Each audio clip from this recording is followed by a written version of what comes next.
असे दावे काय आम्हाला नवीन आहेत का? गेले 40 वर्ष आम्ही दावे लढत आहोत. आमच्यावरचे दावे का लावले गेले किंवा लावले जात आहेत, तर आम्ही सत्य समोर आणतो, भ्रष्टाचारावर बोलतो,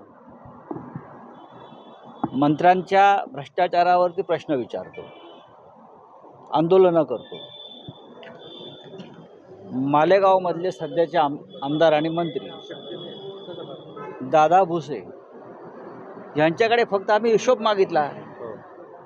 गिरणा मोसम सहकारी कारखाना वाचवण्यासाठी आपण 178 कोटी रुपये गोळा केले शेतकऱ्यांकडून, शेअर्स घेतले, जमा केले 178 कोटी.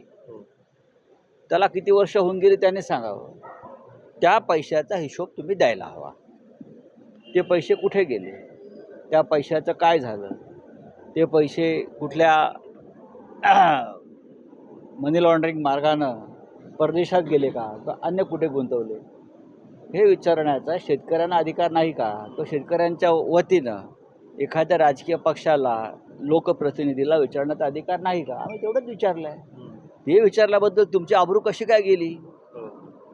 आबरू कशी गेली? शेतकऱ्याने आंदोलन केलं आहे, लोक रस्त्यावर उतरले त्या विषयावर, म्हणून तुम्ही त्या हजारो लोकांवरती आबरू नुकसानाचा खटला दाखल करणार आहात का? पण हातामध्ये सत्ता आहे, सत्तेचा गैरवापर करायचा, मुस्कटदाबी करायची, असं धोरण या लोकांचं चालू आहे. काही काळ मालेगावात आम्ही जाऊ, कोर्टासमोर आमची भूमिका मांडू, राज्याच्या जनतेसमोर मांडलेली आहे. या मंत्रिमंडळातले दादा भुसेंसह 100% मंत्री हे भ्रष्ट आहेत.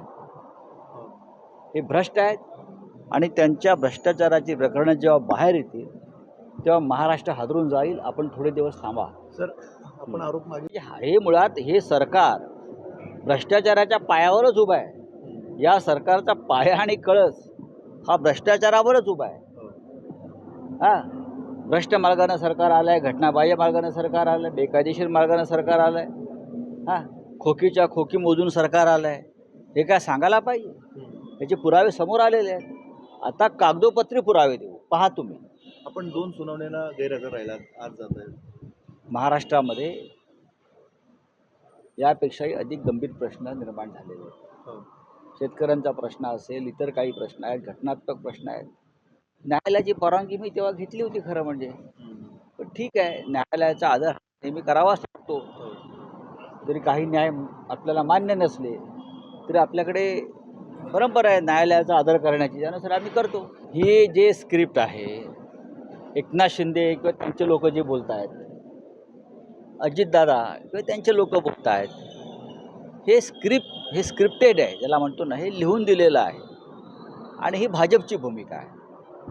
जेव्हा आपण एखाद्याचा पराभव करू शकत नाही, जेव्हा तुम्ही उद्धव ठाकरे आणि शिवसेनेचा पराभव करू शकत नाही, जेव्हा तुम्ही माननीय शरद पवार किंवा उद्धव ठाकरे यांचा पराभव करू शकत नाही, तेव्हा ही भाजपची नीती आहे. आधी त्यांचा पक्ष फोडा, घर फोडा, आणि त्यात नाही तर कॅरेक्टर ॲसॅसिनेशन, चारित्र्य हनन करा.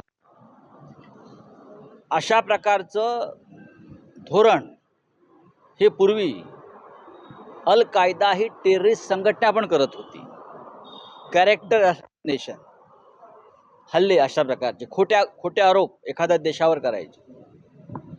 मला वाटतं त्या पद्धतीनं काही राजकीय पक्ष आता या जगात काम करतात. जसं मी अलीकडच्या काही युद्धामध्ये बघितलं, खोटे आरोप करणं, खोट्या भूमिका मांडणं. आम्ही सगळे त्यातून गेलेलो आहोत. माननीय शरद पवार असतील, माननीय उद्धव ठाकरे असतील, यांच्या बाबतीत नेमकं भारतीय जनता पक्षानं हेच केलेलं आहे. आधी पक्ष फोडले, घर फोडलं, आणि आता त्यातूनही हे नेते किंवा त्यांचे पक्ष तुटत नाही, कोसळत नाहीत, मग त्यांचं चारित्र्य हनन, कॅरेक्टर ॲसॅसिनेशन हे करण्याची सुरुवात आहे प्रत्येकावर. आम्ही त्या सगळ्याला सामोरं जाऊ आणि उभे राहू. बघा, अजितदादाने एक त्यांचा मार्ग स्वीकारलेला आहे. त्यानंतर मिंदे गटानं त्यांचा एक मार्ग स्वीकारला आहे. त्यांनी त्यांचं युद्ध करावं ना, त्यांनी त्यांचं राजकारण करावं. पण उद्धव ठाकरे हजर आहेत, शरद पवार हजर आहेत आणि भारतीय जनता पक्ष सांगताय. म्हणजे हे शिंदे आणि पवार सांगत नाही आहेत, अजित पवार. ही BJPची भूमिका आहे, पक्ष आमचा आहे. हे दोन्ही पक्ष भारतीय जनता पक्षाला खतम करायचे आहेत आणि आणि शिंदे आणि अजित पवार यांच्या माध्यमातून त्यांना शिवसेना आणि राष्ट्रवादी काँग्रेस पक्ष हे महाराष्ट्राच्या अस्मितेसाठी काम करणारे जे पक्ष आहेत त्यांना पूर्णपणे नेस्तनाबूत करायचे. पण ते शक्य नाही. आम्ही त्या सगळ्या पडझडीतून उभे राहिलेलो आहोत. आम्ही आता आमचा जो मार्ग आहे तो विजयाच्या दिशेने सुरू आहे. 2024ला या महाराष्ट्रात आणि दिल्लीमध्ये आमचं राज्य येणार आहे. मी टेक्निक म्हटलं. जगभरामध्ये अशा प्रकारच्या भूमिका घेतल्या जात आहेत की आधी एखाद्या देशावरचं किंवा देशातल्या राष्ट्रवादी संघटनेवरती असे हल्ले करायचे, खुनी हल्ले करायचे, बॉम्ब हल्ले करायचे.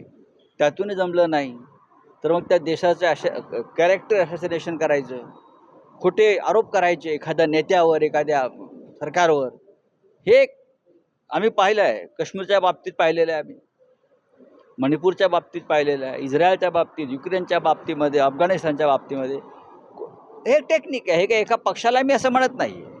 पण भारतीय जनता पक्षानं सुद्धा अशा प्रकारे काही लोकांना हाताशी पकडून, फोडून आमचे पक्ष खतम करायचे, आमचं नेतृत्व खतम करायचं, कॅरेक्टरवरती हल्ले करायचे. शरद पवार असतील, उद्धव ठाकरे असतील, त्यांच्या कुटुंबावरती असतील. पण त्यातून त्यांना काहीही मिळणार नाही आहे. शिवसेना असेल किंवा शरद पवार यांच्या नेतृत्वाखालची राष्ट्रवादी काँग्रेस असेल, आम्ही आजही भक्कमपणे उभे आहोत. त्याच्यामुळे वारंवार अशा प्रकारच्या खोटे हल्ले, खोटे आरोप करत राहायचे. पवार साहेबांनी जर आपल्याला सांगितलं असेल भाजपात जा, मग आपण परत का आलात? परत का आलं? लपून का? आणि आता तुम्हाला कोणी सांगितलं जायला? एकनाथ शिंदेलाही पवार साहेबांनी सांगितलं का? आम्ही अनेक वर्ष राजकारणामध्ये आहोत, आम्हाला माहिती आहे ना काय. आता कशा करता बोलायचं? पण पवारसाहेब गेले का कुठे? पवारसाहेब हे पुरोगामी विचाराचे एक नेते आहेत आणि त्यांना या महाराष्ट्राच्या जडणघडणीमध्ये त्यांचं मोठं योगदान आहे. त्याच्यामुळे कोणी काही आरोप केले असले तरी हे बेछूट आरोप हे भारतीय जनता पक्षानं लिहून दिलेलं स्क्रिप्ट आहे. जे शिवसेनेवरती जे आरोप होतात किंवा शिंदे आणि त्यांचे लोक करतायत ते सुद्धा स्क्रिप्टच आहे. आणि आता हे जे लोक करतायत माननीय पवार साहेबांवर, ते सुद्धा एक स्क्रिप्ट आणि ते स्क्रिप्टेड ॲलिगेशन्स. विचार जरांगे हा विचार आहे ना.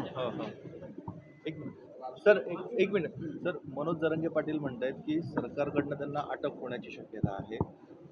तुम्हाला असंच काय वाटतं? सरकार कोणालाही अटक करू शकतं. जे सरकारला डोईजड होतात, जे सरकारला कायद्यानं आवरता येत नाही, त्याच्यामुळे सरकार त्या व्यक्तीच्या स्वातंत्र्यावर बंधनं आणून, आम्ही सुद्धा त्यासाठी तुरुंगात गेलो ना. आमच्या बोलण्यावर, लिहिण्यावर वावरण्यावर बंधनं यावी. मनोज जरांगे पाटील हे सरकारला धोकादायक वाटत असतील, ते त्यांच्या समाजासाठी काम करतायत, त्यांची भाषा प्रखर असेल, पण तुम्ही त्यांचं ऐकलं पाहिजे. लोकशाही यालाच म्हणतात. वंशाचा दिवा मुलांपेक्षा मुलीच जास्त लावतात, म्हणजे कुठेतरी पर्सनल टीका. बघा, हे व्यक्तिगत टीका टिप्पणी आहे. त्याच वंशप्रमुखानं तुम्हाला इथपर्यंत नेले, विसरू नका. कोणालाही आपण कृतज्ञताही पाळली पाहिजे. हे जे भांडण आहे, हे भांडण गौतम सिंघानिया आणि विजयपत सिंघानिया यांच्यात तुम्हाला दिसतं आहे की आपल्या बापालाच बाहेर काढलं मालकानं. अशा प्रकारचे भांडण आहे. नाही बघा, शेवटी हे भारतीय जनता पक्षाची भूमिका आहे. मी अजित पवारांच्या भूमिका म्हणून मानत नाही. मी म्हटलं ना, शिवसेना आणि राष्ट्रवादी काँग्रेस खतम करण्यासाठी ही BJPने आखलेलं एक षडयंत्र आहे आणि त्याचाही भाग आहे. एकनाथ शिंदे आणि त्यांचे लोक आणि अजितदादा पवार आणि त्यांचे लोक हे या षडयंत्राचे एक भाग आहे. संघाचं षडयंत्र हे असंच असतं. संघ विचाराचं हे षडयंत्र आहे, कारस्थान आहे, हे कपट आहे आणि त्या कपटानुसार हे सगळं चालू आहे. आता पहा ना, मी इथे बसलो आहे, उभा आहे आणि त्या प्रदूषणात तुम्ही सगळे सामील आहात. त्यांना सांगा तुम्हाला काहीच करता येत नाही बरं का. या महाराष्ट्रातलं जे प्रदूषण वाढलेलं आहे त्याचे जनक एकनाथ शिंदे आहेत.